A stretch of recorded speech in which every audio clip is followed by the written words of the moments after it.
Right now, one of the major challenges of CAR T cell therapies is probably still the relapse rate and treatment failure rate. So again, I think that the therapies need to be improved.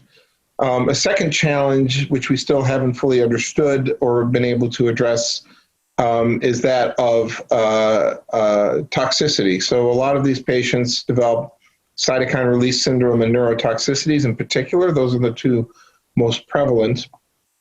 And we have started working on algorithms to treat the toxicities as well as modulating the treatment dose to minimize the toxicity. So those are two very close at hand issues. Ability to these therapies, the ability to pay for these therapies.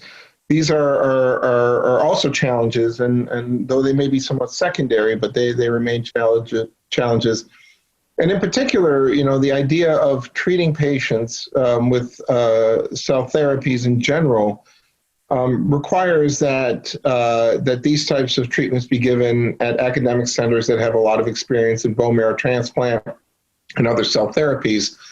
And so this doesn't make it readily available to many patients that don't have the ability to travel to one of these sites that has the treatment available. And so I think that is still a challenge. I think that as we get more comfortable with these treatments, and as more institutions and hospitals become dedicated to providing these treatments, this will get better. These are fixable problems. I also suspect that with increased competition and demand, I think that the cost of CAR T cells will go down as well. I think right now they're too degree elevated. In the long term, there are the issues of how well we can make these CAR T cells, whether we can extrapolate the data that we have on B-cell malignancies to myeloid malignancies and other hematologic malignancies. And again, as I pointed out earlier, whether we can expand this technology to solid tumors, that remains to be seen. And it remains to be seen in part because you can't just answer everything with respect to the T cell. You have to start understanding what's going on in the tumor as well. Knowing why patients fail, why